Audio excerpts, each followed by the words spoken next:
안녕하세요. 사연고래입니다. 요즘 진짜 날씨가 장난 아닙니다. 그래도 며칠은 비가 왔지만 비가 왔는데도 불구하고 엄청난 폭염과 엄청난 습도의 날들이 이어지고 있네요. 이렇게 더우실 때 제 사연 들으시면서 시원한 곳에서 땀 좀 식히시기를 바랍니다. 오늘의 사연은 시작부터 재밌습니다. 물론 각색된 내용입니다만 바로 한번 들어보시지요.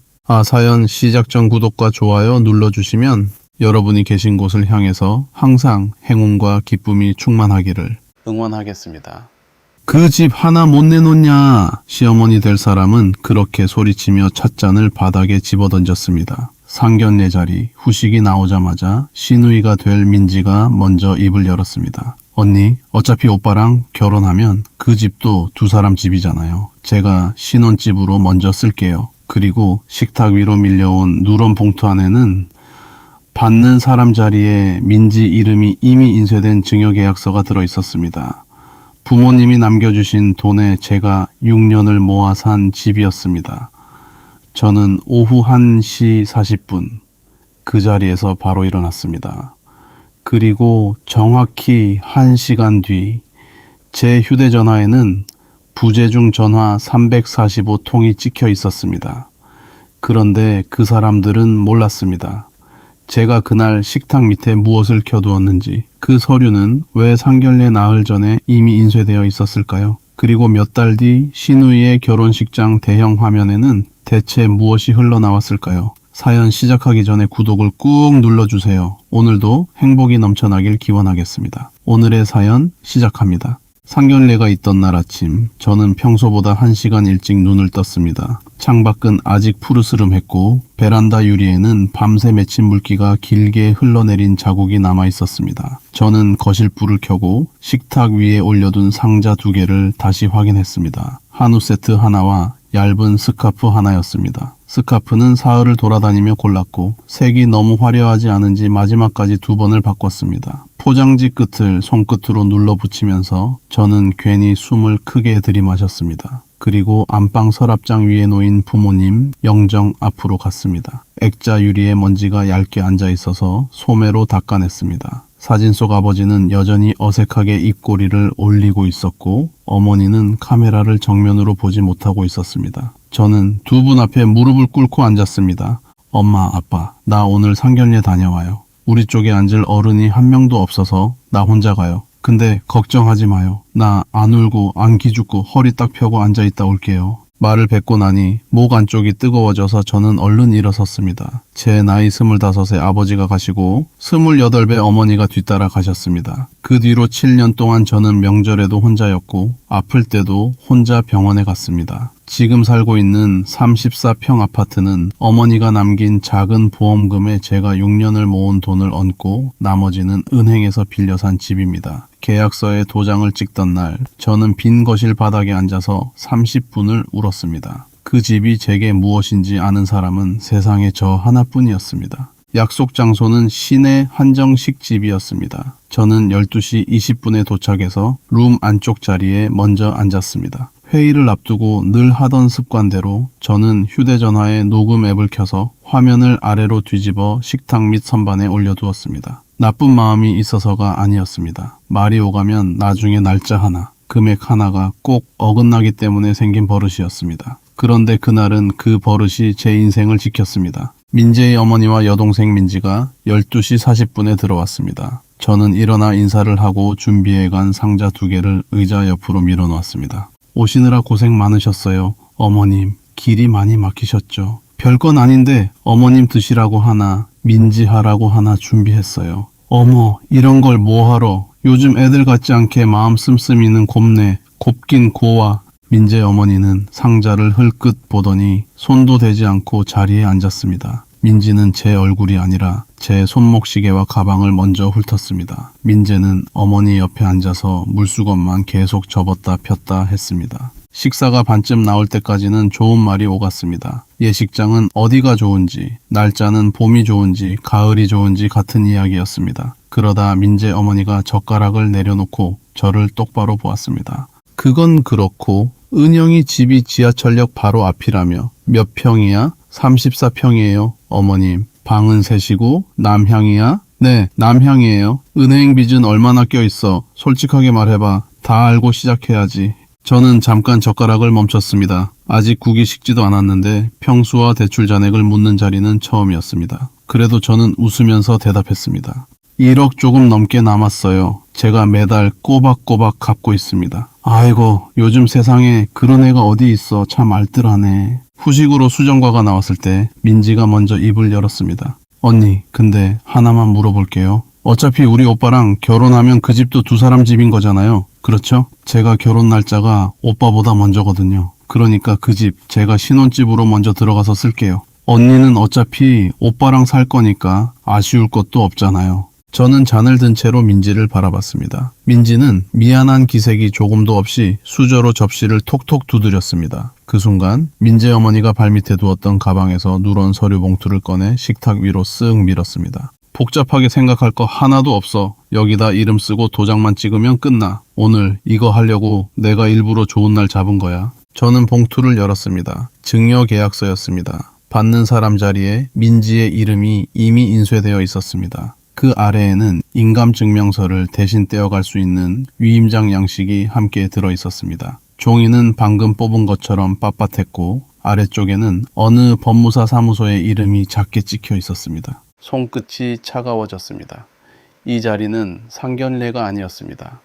이 사람들은 제 집을 가져가려고 날짜를 잡고 서류를 미리 만들고 저를 앉혀놓은 것이었습니다. 저는 고개를 들어 민재를 봤습니다. 민재는 물컵만 만지작거리다가 겨우 입을 뗐습니다.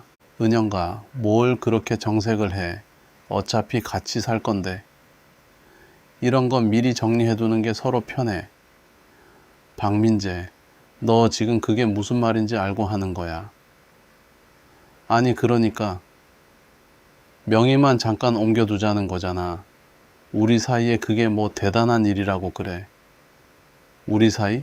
그 말은 네가 할 게 아니라 내가 해야 되는 말 같은데. 저는 볼펜을 밀어냈습니다. 서명 안 합니다. 그 말이 끝나자마자 민재 어머니의 얼굴이 붉게 변했습니다. 뭐라고? 지금 나한테 뭐라 그랬어? 내가 지금 뭘 대단한 걸 달라고 했어? 시누이 하나 들어가 살겠다는데 그걸 못 해줘? 며느리 될 년이 시댁 앞에서 그렇게 계산기를 두드리면 못 써. 하긴 부모도 없이 큰 애라 누가 사람 도리를 가르쳤겠어. 내가 그걸 생각 못했네. 저는 그 말에 아무 대답도 하지 않았습니다. 대답하지 않은 이유는 참아서가 아니라 식탁 밑에서 녹음이 돌아가고 있다는 걸 알고 있었기 때문입니다. 민재 어머니가 목소리를 높였습니다. 그 집 하나 못 내놓냐? 그리고 찻잔을 바닥에 집어던졌습니다.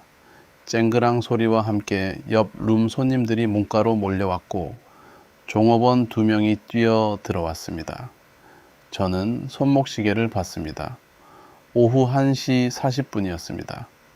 저는 천천히 일어섰습니다. 어머님, 방금 그 말씀 잘 들었습니다. 이 결혼 없던 일로 하겠습니다. 한 문장이었습니다. 저는 식탁 위에 증여계약서와 위임장을 봉투째 집어서 가방에 넣었습니다. 선물 2개는 의자 옆에 그대로 두고 룸을 나왔습니다. 민재가 복도까지 따라 나와 제 옷자락을 잡았습니다. 은영가, 잠깐만. 딱 5분만 이야기하자. 우리 엄마 원래 저래. 너도 알잖아. 입만 거칠지 속은 안 그래. 속은 안 그런 사람이 서류를 넉 장이나 뽑아왔어? 그건 그냥 준비성이 좋으신 거지. 손 놔. 저는 손을 뿌리치고 걸어 나왔습니다. 복도 천장 구석에는 검은 반원 모양의 카메라가 달려 있었고 지배인이 저와 민재를 번갈아 보고 있었습니다. 주차장에 내려와 채 앉은 저는 제일 먼저 녹음 파일을 열었습니다. 1시간 12분짜리 파일이 정상으로 재생되는 것을 확인하고 클라우드에 올렸습니다. 파일이 만들어진 시각과 용량이 나온 화면을 사진으로 찍어 따로 보관했습니다. 운전대를 잡은 손이 떨려서 저는 시동을 걸기까지 5분이 걸렸습니다. 가는 내내 민재의 문자가 계속 들어왔지만 저는 번호를 차단하지 않았습니다. 소리만 껐습니다. 차단하면 기록이 남지 않는다는 걸 알았기 때문입니다. 집에 도착한 시각은 오후 2시 40분이었습니다. 가방을 내려놓고 휴대전화를 켠 순간 저는 화면을 한참 동안 들여다봤습니다. 부재중 전화 345통이었습니다. 정확히 1시간 사이였습니다. 민재 어머니 118통, 민지 71통, 민재 63통, 그리고 발신 표시가 없거나 처음 보는 번호가 93통이었습니다. 문자와 메신저는 따로 200건이 넘었습니다. 저는 목록을 맨 위에서부터 끝까지 내리며 하나도 빠짐없이 화면을 찍었습니다. 통신사 앱에 들어가 시간대별 수신 내역을 내려받아 문서 파일로 저장했습니다.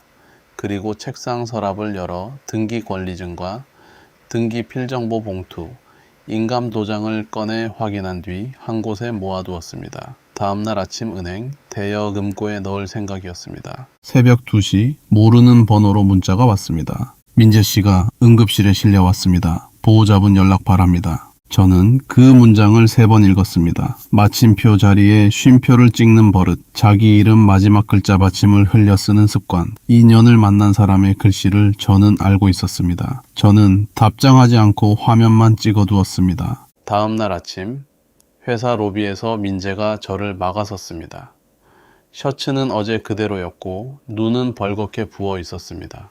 밤새 여기 서 있었어. 딱 한 번만 이야기하자. 응급실은 잘 다녀왔어? 그거는 네가 하도 전화를 안 받으니까 그랬지. 그래서 하고 싶은 말이 뭔데? 집은 그냥 명의만 정리해두고 우리 둘은 외곽에 빌라 하나 얻어서 시작하면 되잖아. 방 2개짜리면 충분해. 몇 년만 고생하면 돼. 방 2개짜리 빌라는 네가 구해서 네가 들어가. 나는 내 집에서 살 거야. 저는 그 말을 듣고 안내데스크 전화기를 들었습니다. 보안팀 좀 연결해주세요. 스토킹 피해 신고하겠습니다. 보안 요원 2명이 민재의 양팔을 잡고 밖으로 끌어냈습니다. 민재는 끌려나가면서 저를 향해 손가락질하며 고함을 질렀습니다. 윤은영, 너 이러고도 잘 사나 보자. 집 한 채가 사람보다 중해? 저는 휴대전화를 들어 그 장면을 처음부터 끝까지 찍었습니다. 그리고 보안팀에 민재의 사진과 인적사항을 등록해 출입을 막아달라고 요청하고 로비 화면 기록을 남겨달라는 신청서를 서면으로 냈습니다. 퇴근길에는 관할 지구대에 들러 정식으로 신고 기록을 남겼습니다. 아파트 관리사무소에는 외부인 출입 통제를 강화하고 공동현관에 따라 들어오는 사람을 단속해달라고 요구했습니다. 그날 저녁 엘리베이터에는 이삿짐 인부들과 정장을 입은 남자 한 명이 함께 탔습니다. 남자는 짐 상자를 발로 밀어 자리를 만들어주고 저를 향해 가볍게 고개를 숙였습니다. 좁은데 죄송합니다. 오늘만 좀 참아주세요. 괜찮습니다. 저는 짧게 인사만 하고 먼저 내렸습니다. 상견례가 깨지고 사흘이 지난 날 하늘은 낮게 내려앉아 있었습니다. 점심시간이 시작될 무렵 사무실 창밖으로 잿빛 구름이 두껍게 깔렸고 형광등 불빛이 유난히 하얗게 보였습니다. 저는 그날 오전 내내 기획안 최종본을 손보느라 자리에서 일어나지 못했습니다. 12시 10분 팀원들이 하나둘 점심을 먹으러 나가면서 사무실이 절반쯤 비었습니다. 그리고 12시 20분 복도 쪽에서 구두 소리가 빠르게 다가왔습니다. 문이 열리고 민재 어머니와 민지가 들어섰습니다. 두 사람의 가슴에는 방문객 스티커가 붙어 있었습니다. 나중에 확인해 보니 협력업체 미팅이라고 이름을 적고 스티커를 받아 올라온 것이었습니다. 민재 어머니는 사무실 한가운데까지 걸어와 제 책상 앞에 섰습니다. 그리고 서류함을 두 손으로 밀어 바닥에 엎었습니다. 여기 있었네. 얼굴 참 뻔뻔하다. 어머님, 여기는 회사입니다. 나가서 이야기하시죠. 회사고 뭐고 내가 지금 그게 눈에 들어오게 생겼어. 이 여자가 우리 아들 앞길 다 망친 꽃뱀이에요. 여러분 다들 똑똑히 보세요. 민지는 제 책상 위에 쌓여있던 인쇄물을 두 손으로 쓸어 바닥에 흩뿌렸습니다. 종이가 허공에서 흩어져 내려앉는 동안 사무실 안에 모든 사람이 자리에서 일어섰습니다. 부장은 입을 반쯤 벌린 채 굳어 있었고 신입 사원 한 명은 뒷걸음질을 치다 의자를 넘어뜨렸습니다. 우리 오빠가 뭘 그렇게 잘못했는데요. 집 한 채 때문에 사람을 그렇게 버려요? 민지야, 그 집은 처음부터 내 것이 아니었어. 어차피 시집 가면 다 나눠 쓰는 거지 뭘 그렇게 따져요. 저는 뒤로 한 걸음 물러서면서 책상 위에 전화기를 들었습니다. 한 손으로는 보안팀 내선을 누르고 다른 손으로는 휴대전화로 112를 눌렀습니다. 목소리가 떨리지 않게 하려고 저는 숨을 한번 삼켰습니다. 기획팀입니다. 외부인 2명이 사무실에서 난동을 부리고 있습니다. 지금 바로 올라와 주세요. 그때 복도 저쪽에서 수아가 뛰어왔습니다. 수아는 신발을 반쯤 벗은 채로 달려와 제 앞을 가로막고 섰습니다. 그리고 휴대전화를 들어 2 사람을 정면으로 찍기 시작했습니다. 어머님, 지금 다 찍히고 있어요. 계속하세요. 찍으라고. 내가 무서울 게 뭐가 있어. 보안 요원색과 경찰관 둘이 도착한 것은 그로부터 6분 뒤였습니다. 민재 어머니는 양팔을 잡힌 채 끌려 나가면서도 목청을 낮추지 않았습니다. 윤은영, 아파트 내놓기 전에는 나 절대 안 물러서. 내가 네 회사 앞에 매일 온다, 매일 와. 그 소리는 층 전체에 울렸습니다. 저는 그날 오후 안으로 사무실 화면 기록 보존을 요청했고 처음부터 끝까지 지켜본 팀원 3명에게 본대로 적어달라고 부탁해 날짜와 서명이 들어간 진술서를 받았습니다. 손이 떨려서 저는 진술서를 받아든 뒤 화장실에 들어가 5분 동안 세면대만 붙잡고 서 있었습니다. 그런데 그날 저녁 더 큰 일이 저를 기다리고 있었습니다. 퇴근해서 집 앞에 도착한 순간 저는 걸음을 멈췄습니다. 현관문에 붉은 레커로 욕설이 크게 칠해져 있었습니다. 글씨는 페인트가 흘러내려 아래쪽으로 길게 번져 있었고 매캐한 냄새가 복도에 그대로 남아 있었습니다. 도어락은 둥이에 맞아 덮개가 깨지고 안쪽으로 밀려 들어가 있었습니다. 번호를 눌러도 아무 소리가 나지 않았습니다. 저는 문 앞에 선 채로 한참을 움직이지 못했습니다. 관리사무소에 내려가 물어보니 그 시각 옆 라인에서 이사가 진행 중이었습니다. 사다리차가 서 있느라 공동 현관이 계속 열려 있었고 침입자는 그 작업구역을 지나 계단으로 올라온 것으로 보였습니다. 저는 경찰에 재물손해로 신고했고 출동한 경찰과 함께 관리사무소에서 화면을 확인했습니다. 영상 속 사람은 모자를 눌러쓰고 고개를 숙이고 있었습니다. 얼굴은 보이지 않았습니다. 그런데 계단을 오르는 걸음에서 오른쪽 무릎이 바깥으로 툭 돌아가고 있었습니다. 저는 그 걸음을 2년 동안 옆에서 봤습니다. 발에 싱인 운동화는 지난달 제 카드로 사준 한정판이었습니다. 경찰이 단지 방도상에 세워둔 차량 번호까지 확인하자 사람은 특정됐습니다. 이 사람 아시는 분입니까? 전 남자친구입니다. 이름은 박민재입니다. 저는 그날 집에 들어가지 못했습니다. 문틀을 임시로 고정해놓고 근처 비즈니스 호텔에 사흘치를 예약했습니다. 칫솔과 속옷 몇 벌, 노트북만 챙겨 방에 들어가 불을 켰을 때 저는 침대 끝에 앉아 오래 숨을 골랐습니다. 남의 집 냄새가 나는 방에서 제 집을 지키느라 잠을 자야 한다는 사실이 이상했습니다. 다음날 조사를 받은 민재는 파혼의 잘못이 저에게 있고 홧김에 한 일이라고 진술했습니다. 민재 어머니는 경찰서 민원실까지 찾아와 저를 붙잡았습니다. 한 번만 봐줘. 애 인생 망칠 일 있어? 그 집은 이제 안 바래. 정말이야. 그러니까 없던 일로 해줘. 어머님, 그 말씀은 조사받는 자리에서 하세요. 경찰관이 2 사람 사이를 막아섰고 민재 어머니는 제지를 받고 나서야 물러섰습니다. 저는 그 자리에서 처벌을 원하지 않는 마음이 전혀 없다고 분명히 밝히고 엄하게 처벌해달라는 탄원서를 손으로 써서 냈습니다.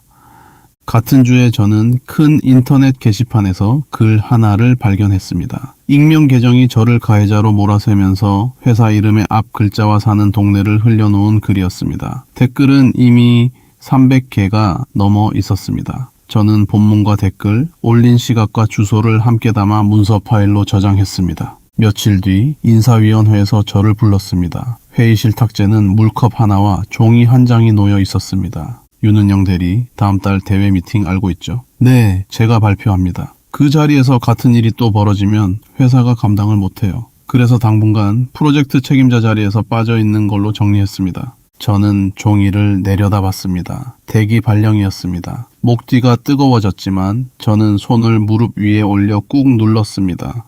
결정문 사본을 주십시오. 그건 왜요? 제 잘못으로 빠지는 게 아니라 다시 일이 생길까봐 빼는 거라면 그 이유가 문서에 그대로 적혀 있어야 합니다. 부장은 잠시 저를 보더니 서류를 복사해 건넸습니다. 저는 그 자리에서 다시 심사를 요청할 수 있는 조건과 기한을 물어 수첩에 적었습니다. 빈 회의실로 자리를 옮겨 앉아 있는데 수아가 문을 열고 들어왔습니다. 손에는 종이 한 장이 들려 있었습니다. 팀원들 다 서명했어. 11명 전부. 이걸 왜 했어? 네가 무슨 잘못을 했는데 우리 팀에서 그 프로젝트 너 말고 누가 해? 저는 그 종이를 받아 접지 않고 파일에 그대로 끼웠습니다. 다시 심사를 요청할 때 붙일 자료라고 이름을 적어두었습니다. 호텔 생활을 끝내고 집으로 돌아온 날, 저는 제 돈으로 현관에 화질 좋은 카메라 2대를 달았습니다. 도어락은 번호와 지문을 둘 다 확인하는 방식으로 바꿨고 문틀 전체를 철판으로 보강했습니다. 설치 기사를 배웅하고 계단참으로 나오는데 위층으로 이사온 남자와 다시 마주쳤습니다. 남자는 제 현관 쪽을 잠깐 올려다보더니 손가락으로 한 곳을 짚었습니다. 저 각도면 계단 쪽이 안 잡힙니다. 사람이 저기 서 있으면 안 보여요. 그런가요? 한 대만 살짝 왼쪽으로 돌리세요. 그럼 복도 끝까지 다 들어옵니다. 저는 고맙다는 인사를 하고 카메라 방향을 그대로 돌렸습니다. 그날 밤 저는 오랜만에 제 침대에 누웠습니다. 문 쪽에서 아무 소리도 나지 않았지만 저는 새벽 3시까지 천장만 보고 있었습니다. 대기 발령을 받은 다음날 저녁, 저는 이사 짐 정리를 하다 나온 상자 3개를 안고 분리수거장으로 내려갔습니다. 책이 가득 든 상자라 팔이 저릴 만큼 무거웠고 시야가 반쯤 가려져 발밑이 보이지 않았습니다. 지하 주차장에서 분리수거장으로 이어지는 경사로에서 저는 결국 중심을 잃고 앞으로 기울었습니다. 그때 뒤에서 손 하나가 들어와 맨 위 상자를 받아들었습니다. 위층으로 이사온 남자였습니다. 이렇게 들면 위험합니다. 2번에 나눠 내리세요. 괜찮습니다. 신경 쓰지 마세요. 이미 손에 들었는데요. 남자는 상자 2개를 옆구리에 끼고 앞서 걸었습니다. 분리수거장에서 종이와 비닐을 나눠버리는 동안 남자는 별말 없이 옆에 서 있었습니다. 저녁 공기가 차서 입김이 하얗게 올라왔습니다. 일을 마치고 복도로 돌아온 순간이었습니다. 배달기사가 공동현관을 열고 들어가는 뒤를 따라 누군가 같이 들어왔습니다. 비상구 문 뒤에서 사람이 튀어나와 제 팔을 낚아챘습니다. 술 냄새가 확 끼쳤습니다. 민재였습니다. 윤은영, 딱 5분만. 놔. 손 놓으라고. 5분이면 된다니까.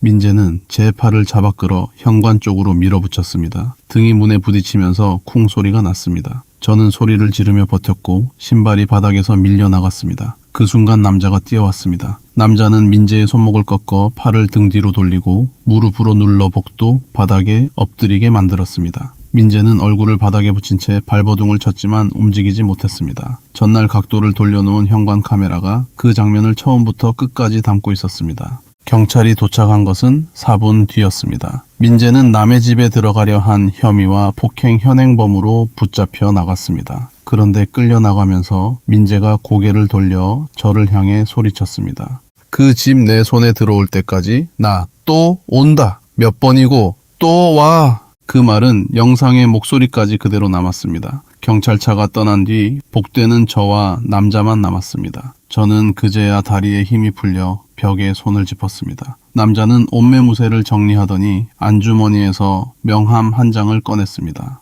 강도진이라고 합니다. 검찰에서 수사관으로 8년 있었고 지금은 사무실 열고 변호사 하고 있습니다. 재산 관련 사건을 주로 봅니다. 그런데 하나 먼저 말씀드릴 게 있습니다. 뭐죠? 제가 방금 목격자가 됐습니다. 형사 쪽은 제가 맡으면 안 됩니다. 같은 사무실 동료가 맡을 겁니다. 저는 민사하고 재산 묶어두는 절차만 하겠습니다. 저는 명함을 받아들고 이름을 한참 봤습니다. 그날 밤 저는 처음으로 문을 등지지 않고 잠들었습니다. 다음날 저는 도진의 사무실에 자료를 들고 갔습니다. 상견례 녹음 원본, 증여계약서와 위임장 원본, 부재중 345 통이 찍힌 화면 사진 전부, 레커 사건 수사 기록, 인터넷 게시글 문서 파일, 회사 로비에서 끌려 나가던 영상까지 종류별로 나눠 담았습니다. 도진은 서류를 한 장씩 넘기다가 증여계약서 맨 아래를 손톱으로 짚었습니다. 여기 법무사 사무소 이름 보이시죠? 그리고 이 밑에 인쇄된 날짜. 네, 상견례 날짜보다 나흘 앞섭니다. 그 말은 그날 홧김에 꺼낸 서류가 아니라는 뜻입니다. 최소 나흘 전에 누가 가서 작성을 맡긴 겁니다. 저는 종이 끝을 쥔 손에 힘이 들어갔습니다. 그 사람들이 웃으면서 한우 세트를 받던 그 시간에 서류는 이미 제 집 주소를 달고 인쇄되어 있었던 것입니다. 도진은 그 법무사 사무소에 사실 확인을 요청하는 서면을 바로 작성했습니다. 이어서 도진은 종이에 순서를 적어가며 제가 해야 할 일을 알려주었습니다. 저는 등기소에 가서 등기 필정보를 못쓰게 막는 신청을 했습니다. 등기부에 변동이 생기면 문자로 알려주는 서비스와 인감증명서가 발급되면 바로 통보해주는 서비스에 가입했습니다. 주민센터에서는 제 주민등록을 아무나 떼어볼 수 없게 열람 제한을 걸었습니다. 그리고 누가 제 집 등기부를 봤는지 조회해 봤습니다.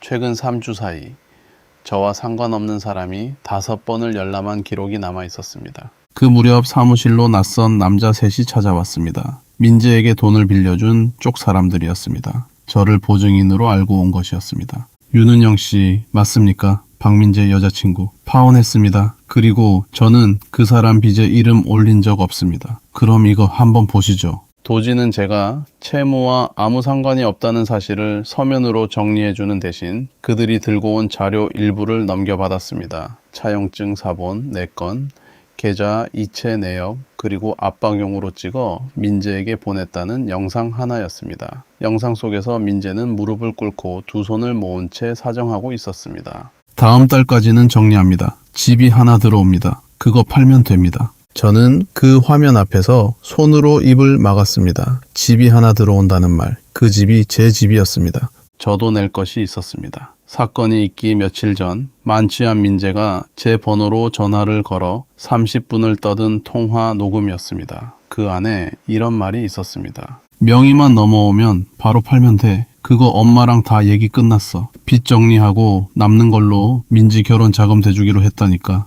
며칠 뒤에는 민지가 실수를 했습니다. 결혼식 하객 명단을 정리하던 단체 대화방 화면을 저에게 잘못 보낸 것입니다. 그 안에는 세 사람이 나눈 대화가 그대로 있었습니다. 신혼집이라는 이름으로 명의를 옮긴 뒤 곧바로 팔아치우는 순서를 정하는 내용이었습니다. 누가 먼저 도장을 받아낼지, 언제 부동산에 내놓을지까지 적혀 있었습니다. 도지는 자료를 하나하나 어떻게 손에 들어왔는지 적어가며 분류했습니다.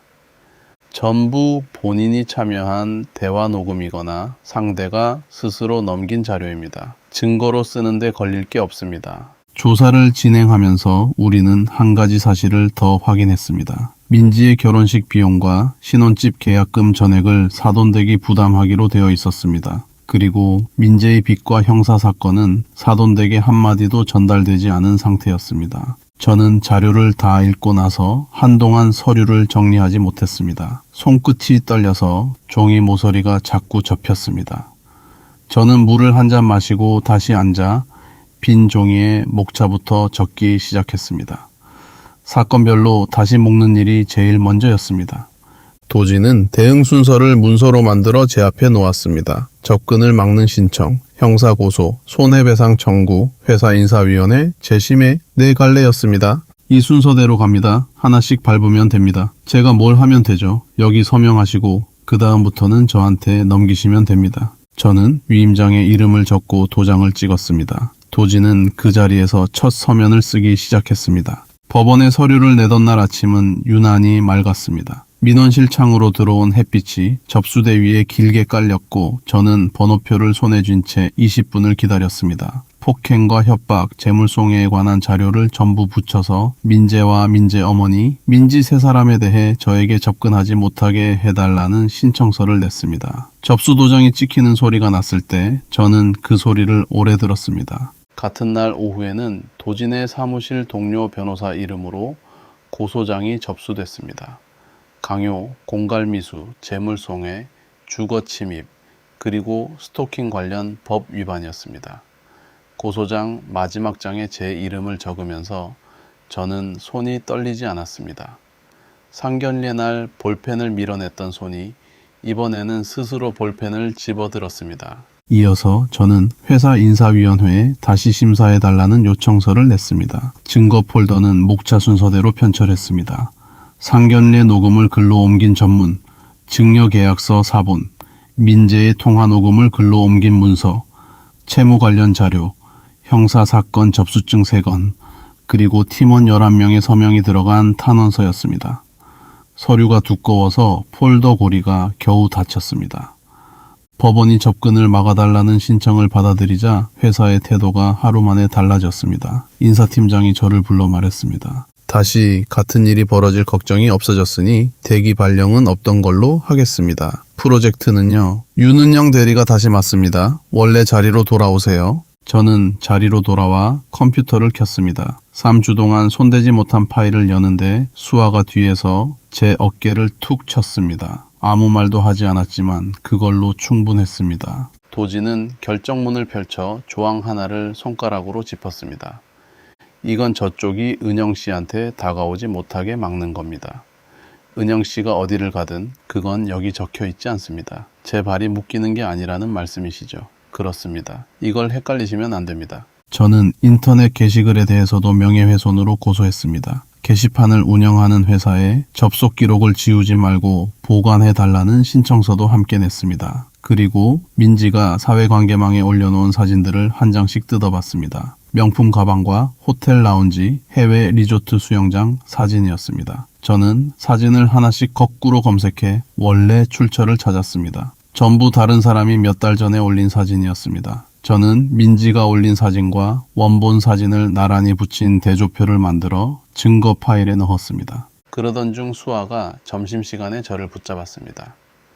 나의 대학 동기가 병원 간호사인데 민지 예비 신랑이랑 같은 병원이래. 그래서 그 사람 최근까지 3개월 동안 지방에 파견 나가 있었대. 그동안 아무것도 몰랐던 거지. 파혼 얘기는 못 들었대. 들었대. 근데 오빠 여자친구가 정신적으로 문제가 있어서 난리를 쳤다고 들었다더라. 저는 젓가락을 내려놓았습니다. 목 안쪽이 뜨거워졌지만 소리를 내지 않았습니다. 그 집 사람들은 제 집만 노린 게 아니라 제 이름까지 가져다 쓰고 있었습니다. 저는 청첩장과 예식장 계약서 명의를 확인했습니다.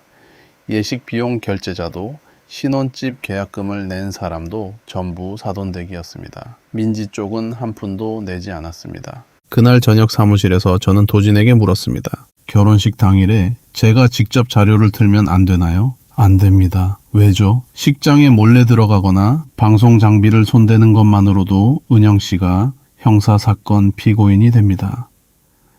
여기까지 잘 왔는데 마지막에 발목 잡힐 이유가 없습니다. 그럼 방법이 없다는 말씀이세요? 방법은 하나입니다. 우리가 트는 게 아니라 틀 자격이 있는 사람한테 넘기는 겁니다. 도진은 사돈댁에 정식으로 알리는 쪽으로 계획을 바꿨습니다. 우리는 3분짜리 요약 영상을 만들었습니다. 상견례 녹음에서 집을 내놓으라고 소리치는 부분, 민재가 명의를 넘겨받아 바로 팔겠다고 말하는 부분, 차용증과 이체 내역, 도용한 사진 대조표를 순서대로 넣었습니다. 원본 파일 전부와 각 자료를 어디서 어떻게 받았는지 적은 서면 목차를 한 세트로 묶었습니다. 결혼식 나흘 전 도진이 사돈댁의 자문 변호사를 통해 공식적으로 만남을 요청했습니다. 답은 하루 만에 왔습니다. 결혼식 전날 밤 8시 예비신랑과 그 부모가 도진의 사무실을 찾아왔습니다. 예비신랑은 병원에서 바로 온 듯 셔츠 위에 얇은 점퍼만 걸치고 있었습니다. 영상이 재생되는 6분 동안 아무도 말을 하지 않았습니다. 민재의 목소리가 스피커에서 흘러나올 때 예비신랑의 아버지가 안경을 벗어 손에 쥐었습니다. 이 자료 어디서 나온 겁니까? 전부 제가 당사자인 녹음이거나 상대가 스스로 넘긴 자료입니다. 확인해봐도 되겠습니까? 그러시라고 목차를 만들었습니다. 사돈댁은 그 자리에서 민재의 형사사건 번호를 조회했습니다. 예식 비용 결제 내역과 신혼집 계약 진행 상황도 직접 확인했습니다. 확인이 끝나고 예비신랑의 어머니가 손수건으로 눈가를 눌렀습니다. 조용히 취소하시겠습니까? 아닙니다. 내일 식장에서 하겠습니다. 도진이 고개를 들었습니다. 이유를 여쭤도 되겠습니까? 이미 나간 돈이 한둘이 아닙니다. 예단비도 있고 신혼집 계약금도 있습니다. 조용히 물러나면 나중에 저쪽에서 말을 바꿉니다. 사람들 앞에서 이유를 분명히 해두어야 그걸 못합니다. 사돈댁은 예식장 계약 당사자이자 비용을 낸 쪽이었습니다. 시작 전에 트는 영상 파일을 바꿔달라고 예식장에 정식으로 요청하고 서면 동의서를 제출했습니다. 저는 자료를 제공한 사람이자 사건 당사자 자격으로 참석 요청을 받아 하객 명단에 정식으로 이름이 올랐습니다. 도지는 법률 대리인 자격으로 동행하기로 정해졌습니다.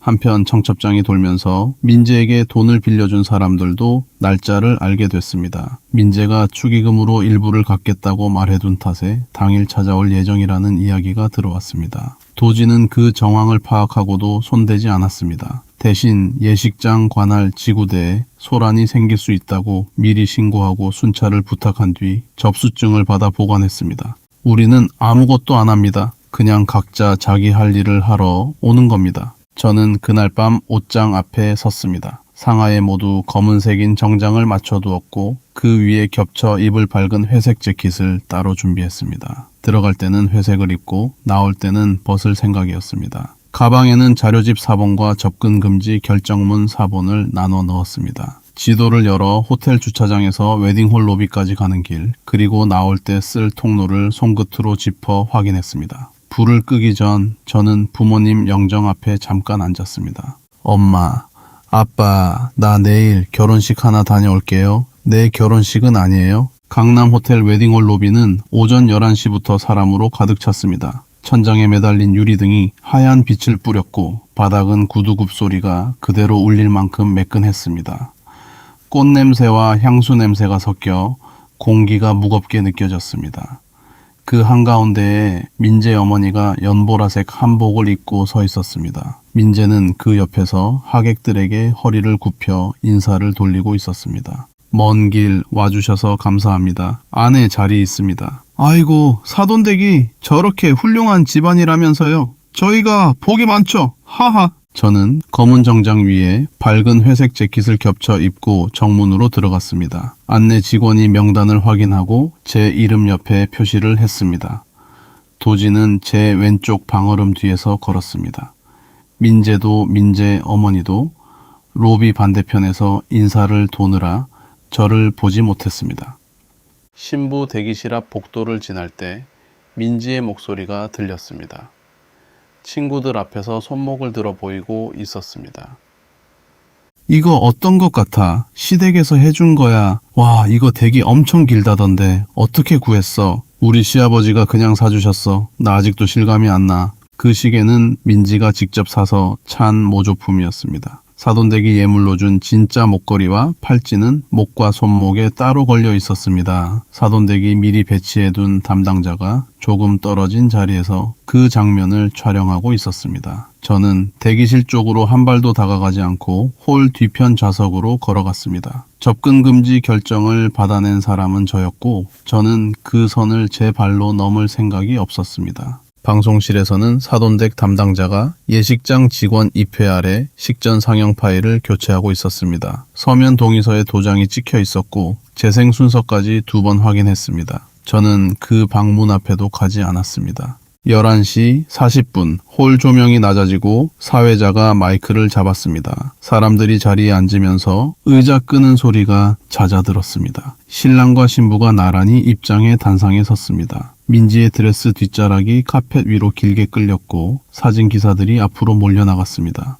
먼저 두 분이 자라온 모습을 담은 영상을 보시겠습니다. 조명이 완전히 꺼졌습니다. 정면 대형 화면에 첫 장면이 떴습니다. 아기 사진도 졸업사진도 아니었습니다. 검은 바탕 위로 붉은 음성 파형이 물결처럼 흔들렸습니다. 그리고 소리가 나왔습니다. 그 집 하나 못 내놓냐? 민재 어머니의 목소리였습니다. 화면 아래에 붉은 자막이 그대로 떴습니다. 홀 안이 순간 조용해졌다가 웅성거리기 시작했습니다. 이어서 민재의 목소리가 나왔습니다. 명의만 넘어오면 바로 팔면 돼. 그거 엄마랑 다 얘기 끝났어. 빚 정리하고 남는 걸로 민지 결혼 자금 대주기로 했다니까. 단상 위에서 민지의 얼굴이 하얗게 굳었습니다. 부케를 쥔 손이 아래로 툭 떨어졌습니다. 민재는 하객석 맨 앞줄에서 벌떡 일어섰습니다. 저거 뭐야? 누가 저거 틀었어? 화면은 멈추지 않았습니다. 차용증 4건이 한 장씩 크게 떴습니다.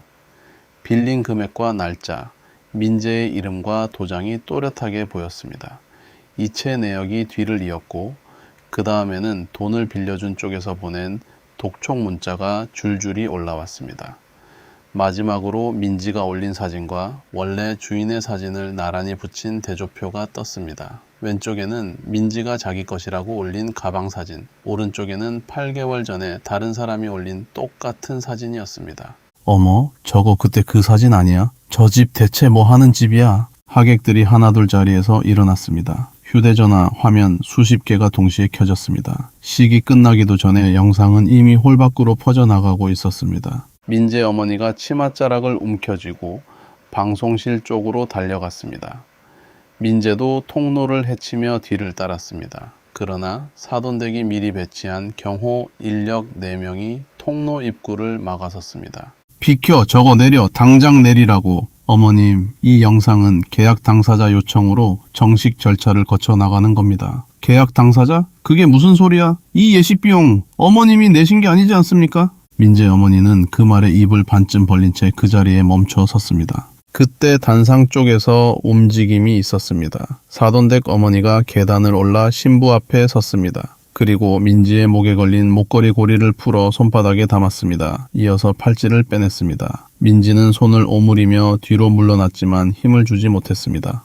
어머니, 왜 이러세요? 사람들 다 보는데 이건 우리가 준 거야. 우리가 도로 가져가는 거고. 저 얘기 다 오해예요. 진짜예요. 그 시계는 놔둬. 그건 우리가 준 게 아니잖니. 민지의 손목에는 모조시계 하나만 남았습니다. 민지는 그 손목을 다른 손으로 감싸쥐고 고개를 숙였습니다. 예비 신랑이 사회적에서 마이크를 넘겨받았습니다. 목소리는 낮았지만 홀 끝까지 또렷하게 들렸습니다. 오늘 와주신 분들께 죄송합니다. 이 결혼 여기서 없던 일로 하겠습니다. 이유는 방금 화면으로 다 보셨습니다. 더 드릴 말씀은 없습니다. 그리고 손에 쥐고 있던 예물 케이스를 단상 위에 소리나게 내려놓았습니다. 민지가 드레스를 끌며 한 걸음 다가섰습니다.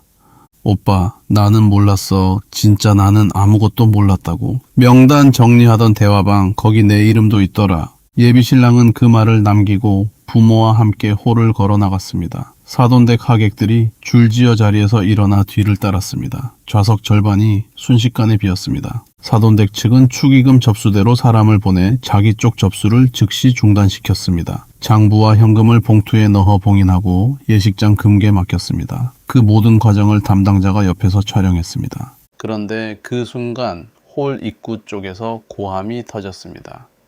퍼진 영상을 보고 예정보다 일찍 도착한 채권자들이었습니다. 남자 대여섯 명이 문을 밀고 들어와 사람들 사이를 헤집었습니다. 박민재, 어디 갔어? 저기 있다! 잡아! 민재는 비상구 쪽으로 달렸지만 세 걸음도 가지 못하고 뒷덜미를 잡혔습니다. 바닥에 넘어지면서 테이블 하나가 함께 쓰러졌고 물잔이 깨졌습니다. 사람들이 비명을 지르며 벽 쪽으로 물러섰습니다. 오늘 축의금으로 갚는다며 그 돈 어디 있어? 놓으라고. 한 명이 접수대에 놓여있던 민재 측 축의금 가방을 낚아채 문 쪽으로 뛰었습니다. 그때 로비 반대편에서 경찰관들이 들어왔습니다. 미리 신고를 받고 근처에 대기하고 있던 인원이었습니다. 가방을 들고 뛰던 남자가 문턱에서 붙잡혔고 몇 명이 그 자리에서 현행범으로 체포됐습니다. 바닥에 엎어져 있던 민재도 경찰관 2명에게 양팔을 잡혀 일으켜 세워졌습니다. 민재와 채권자들이 엉키는 사이 민지가 밀려 넘어졌습니다. 누군가의 구두 뒤축이 드레스 밑단을 밟았고 천이 길게 찢어졌습니다. 민지는 일어서려다 다시 주저앉아 찢어진 자락을 두 손으로 끌어모았습니다. 민재 어머니는 접수대 옆바닥에 주저앉아 한복 치마를 손으로 움켜쥐고 있었습니다. 이게 무슨 일이야? 이게 대체 무슨 일이야? 예식장 지배인이 서류철을 들고 다가왔습니다. 시설 파손과 예식 중단에 따른 배상 문제는 이쪽으로 통보하겠습니다. 왜 우리한테 그래? 계약 당사자분들은 조금 전에 나가셨습니다. 남은 쪽은 여기입니다. 저는 그 모든 장면을 뒤쪽 자리에 앉아서 봤습니다. 소리를 지르지도 앞으로 나가지도 않았습니다. 제 몫은 이미 서류로 다 끝나 있었습니다. 사람들이 빠져나가기 시작할 때 저는 자리에서 일어나 축의금 접수대로 갔습니다. 봉투 하나를 꺼내 박명록 옆에 올려놓았습니다. 안에는 1,000원짜리 지폐 한 장과 도진이 작성한 박민재 채무 변제 계획서 인쇄물이 들어 있었습니다. 접수대 직원이 봉투를 받아들며 이름을 물었습니다. 성함이 어떻게 되실까요? 윤은영입니다. 신랑 측 하객은 아닙니다.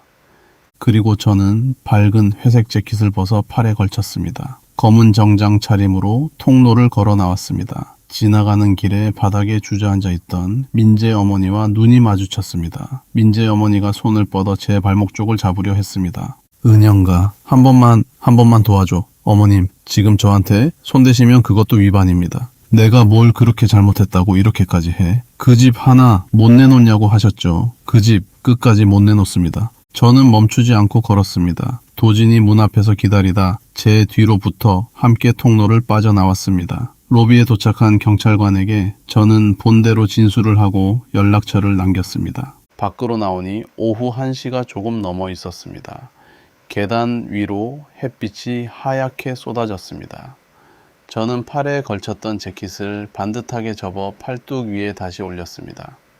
등 뒤 유리문 안쪽에서는 아직 고함 소리가 새어 나오고 있었지만 계단 아래는 조용했습니다. 도진이 옆에 서서 물었습니다.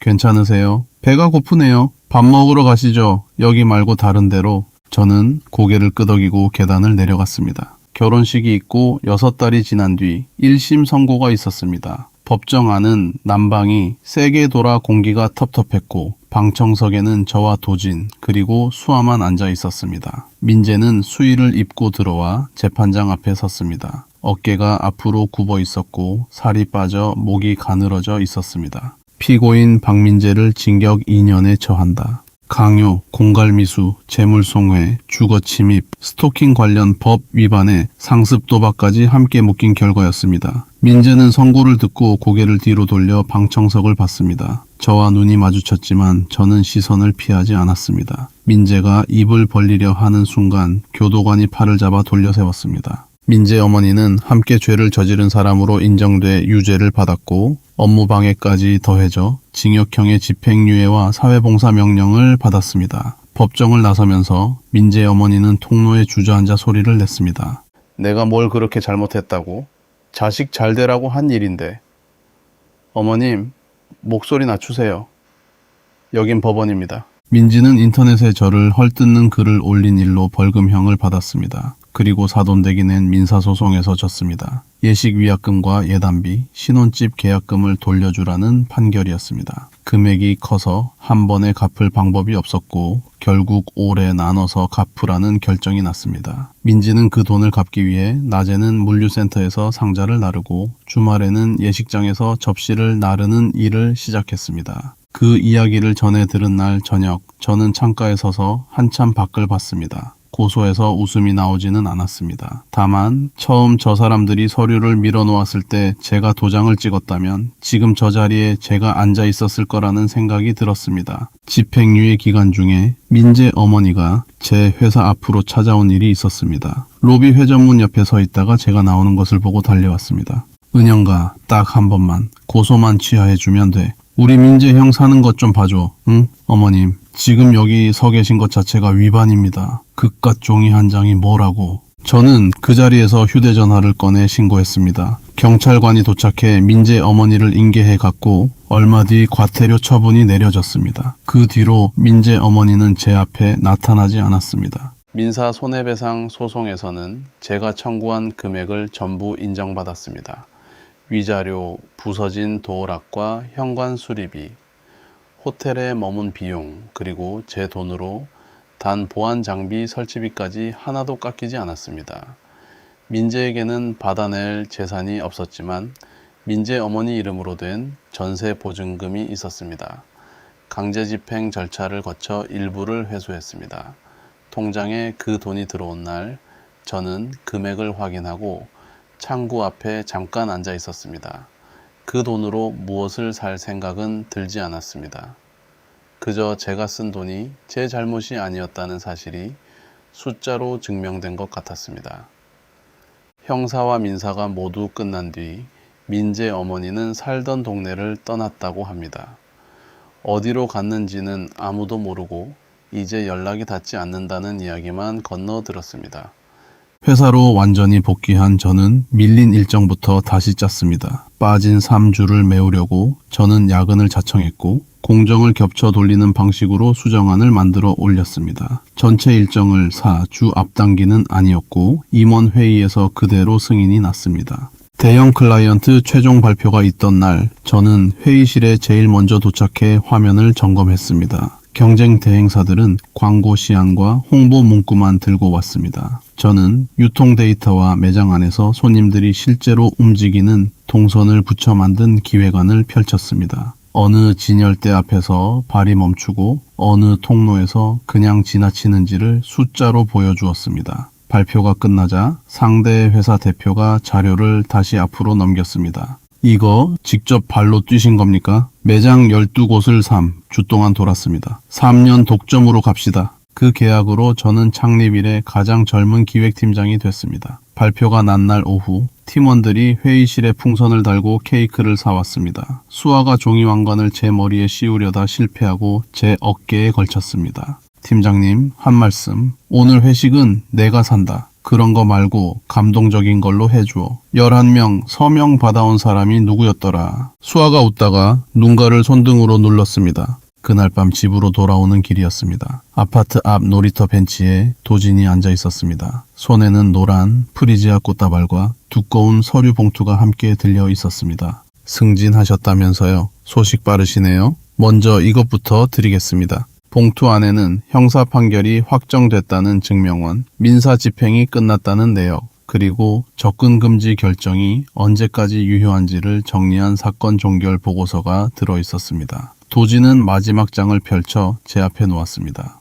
오늘부로 제가 은영씨 법률 대리인 자격은 끝납니다. 그럼 이제 뭐가 되시는 거죠? 윗집 사람이요.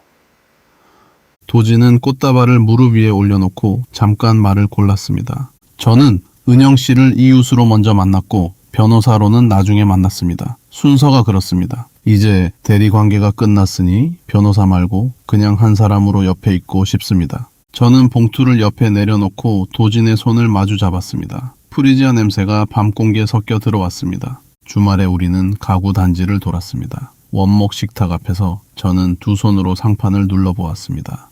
이거 튼튼하네. 이 정도면 팔꿈치 짚고 일해도 안 흔들립니다. 배송 날짜 잡자. 식탁에 도착한 날 우리는 설명서를 바닥에 펴놓고 다리를 하나씩 끼웠습니다. 도진이 나사를 조이고 저는 상판을 붙잡았습니다. 다 조립하고 나니 주방이 좁아 보였지만 저는 그게 마음에 들었습니다. 그날 저녁 도진이 파스타를 만들었고 우리는 새 식탁에 마주 앉아 나눠 먹었습니다. 접시를 비우면서 각자 남은 일과 다음 주 일정을 이야기했습니다. 그해 겨울 저는 성과급으로 주택담보대출 잔액을 한꺼번에 갚았습니다. 며칠 뒤 등기부를 떼어보니 은행이 걸어두었던 표시가 지워져 있었습니다. 빨간 줄이 그어진 그 한 줄을 저는 손끝으로 오래 문질렀습니다. 7년 만이었습니다. 봄이 되어 볕이 길게 들어오는 날 아침 저는 베란다 창을 활짝 열었습니다. 안방 서랍장 위에 영정 액자를 소매로 닦고 그 앞에 잠깐 앉았습니다. 엄마 아빠, 나 이 집 끝까지 지켰어요. 이번엔 옆에 사람도 하나 있어요. 도진이 물컵 2개를 들고 베란다로 나와 제 옆에 섰습니다. 우리는 나란히 서서 창밖을 내다봤습니다. 아래 놀이터에서 아이들이 뛰어다니고 있었고 단지 안번나무에는 꽃봉오리가 맺혀 있었습니다. 저는 방으로 들어와 컴퓨터를 켰습니다. 다음 분기 사업 계획서를 새로 열고 첫 줄을 입력했습니다. 그리고 달력을 펼쳐 새 프로젝트를 시작하는 날에 동그라미를 쳤습니다. 창문으로 들어온 햇빛이 책상 위까지 길게 닿았습니다. 은영은 소리치지 않았고 매달리지도 않았습니다. 대신 녹음 파일 하나를 지켰고 통화 목록 345 통을 한 장씩 찍어두었고 결정문 사본을 가방에 넣고 다녔습니다. 화를 내는 대신 순서를 지킨 사람이 결국 자기 집과 자기 이름을 끝까지 지켜냈습니다. 살다 보면 가까운 사람이라는 이유로 내 것을 당연하게 달라고 하는 사람을 만나게 됩니다. 그럴 때 미안해하지 않아도 됩니다. 내가 평생 모아 만든 것을 지키는 일은 욕심이 아니라 나를 아끼는 일입니다. 어른이 되어 혼자 서 있는 자리가 외롭더라도 그 자리를 지켜낸 사람은 반드시 봄을 맞이합니다. 여러분의 집과 여러분의 이름도 부디 끝까지 여러분 것이기를 바랍니다. 이야기를 끝까지 들어주신 분이 계시다면 잘 들었다고 댓글 하나만 남겨주세요. 감사합니다.